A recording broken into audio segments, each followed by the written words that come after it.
जीवन घटनाओं का चक्र है। यदि बुरी घटनाओं के चक्र में आप फंसे हैं तो उससे निकलना बहुत मुश्किल होता है।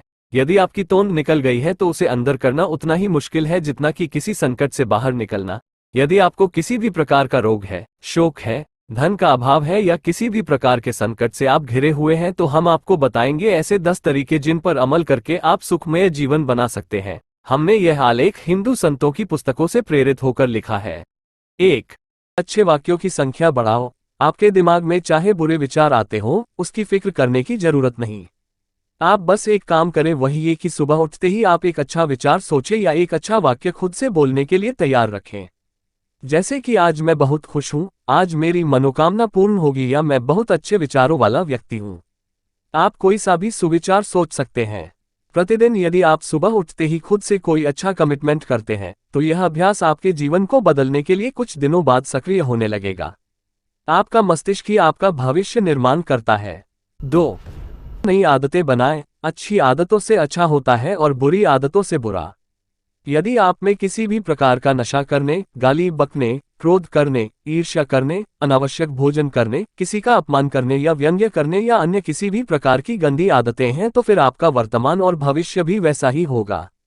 बुरी आदतें डालना नहीं पड़ती, वे संगत से स्वतः ही निर्मित हो जाती हैं। आप अपनी बुरी आदतों को छोड़ने की चिंता करने के बजाय अच्छी आदतें डालना शुरू करें। जीवन में उन सभी आदतों को शामिल करें जिनसे अच्छा होता हो, जैसे सुबह जल्दी उठना, किसी असहाय की सहायता करना, प्रतिदिन नहीं जा सकते तो प्रति गुरुवार को मंदिर जाना, माता पिता के प्रतिदिन पैर छूना, अच्छे प्रवचन सुनना, लोगों से विनम्रता से बात करना आदि। अभ्यास से जन्मी आदतों में बहुत शक्ति होती है। हमें अपनी शक्ति को अच्छे काम में रूपांतरित करना चाहिए। हम में अनंत ऊर्जा है, बस उसे सही जगह इस्तेमाल करने की जरूरत है। 3. स्व अनुशासन और नियम जरूरी। जीवन में स्व अनुशासन जरूरी है। यदि आप अनियमित जीवन जी रहे हैं तो सब कुछ बिखरा बिखरा और अनियमित ही होगा। सुबह उठने का कोई नियम नहीं, रात को सोने का नियम नहीं, भोजन करने का कोई नियम नहीं और न ही अन्य कोई कार्य करने का नियम। इसके अलावा आप सड़क पर वाहन चलाते हैं तो यातायात नियमों का भी पालन नहीं करते। आप सड़क पर कचरा फेंक कर चल देते हैं। न आपकी परिवार के प्रति कोई जिम्मेदारी है, न समाज और देश के प्रति। ऐसी छोटी छोटी बहुत सी बातें हैं जिनका पालन नहीं करने से परिवार, समाज और आपके मन में असंतोष की भावना पनपती है। व्यवस्था गड़बड़ा जाती है जिसके चलते आत्मविश्वास भी जाता रहता है। 4. अपनी पहचान बनाएं। दोस्तों की संख्या ज्यादा से ज्यादा होना चाहिए, लेकिन सभी ऐसे दोस्त हों जो अच्छे हों, उनका मार्ग अच्छा हो। हालांकि सोच समझकर ही दोस्त बनाएं। पहले उसे अच्छे से जांच परख लें। दोस्तों, परिचितों, रिश्तेदारों और सहयोगियों के बीच अपनी पहचान स्थापित करें। सभी से संवाद स्थापित करें और उनका हर संभव सहयोग करने का प्रयास करें। अपने परिवार को प्राथमिकता दें।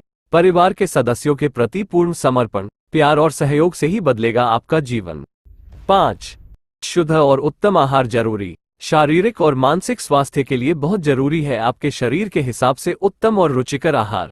हमेशा अलग अलग तरह का आहार ग्रहण करते रहें, क्योंकि कोई भी आहार संपूर्ण नहीं होता। आहार शुद्धि जरूरी है। ये देखें कि आप जो खा रहे हैं उसका आपके शरीर पर क्या असर होगा। सिर्फ स्वाद या मजे के लिए न खाएं और न पिए। अन्न से शरीर ही नहीं, मन और मस्तिष्क का भी निर्माण होता है। 6. जोखिम लेने से पीछे न हटें। जीवन में कई ऐसे अवसर आते हैं जबकि हमें जोखिम उठाना पड़ती है, तभी हम आगे बढ़ सकते हैं। रोजमर्रा के जीवन की बोरियत से बचने और अधिक धन या सफलता प्राप्त करने के लिए जोखिम तो उठाना ही होगा। याद कीजिए वो अंतिम समय जब आपने कुछ कठिन करने का निर्णय लिया था। आज आप जहां हैं वो इसलिए है क्योंकि आपने उस वक्त जोखिम उठाया था। अब इससे आगे जाना है तो आगे बढ़ने के बारे में सोचें। जोखिम उठाने का मतलब हो सकता है कि आप अपने इस जॉब से संतुष्ट नहीं हो और नए जॉब में जाना चाहते हो। आप अपने काम से कितना खुश हैं, ये आपके लिए बहुत मायने रखता है। अगर आप अपने जॉब या काम से खुश नहीं हैं तो दूसरा काम करें। आपको पैसों की समस्या हो सकती है, लेकिन यह एक अस्थायी समस्या है, इससे आप निकल सकते हैं। 7. घर और वस्त्र बदलें। आपके घर को देखकर ही आपकी पर्सनैलिटी का पता लगाया जा सकता है। आपका घर सुंदर और अच्छे वातावरण से परिपूर्ण है तो उसका आपके मेहमानों पर गहरा असर होगा। वे आपसे सभ्य तरीके से ही बात करेंगे। इस कहानी से आप क्या सिखाते हैं कमेंट बॉक्स में बताएं और हमारे चैनल को सब्सक्राइब करके बेल आइकन को ऑल पर कर दे। वीडियो पसंद आए तो शेयर करें।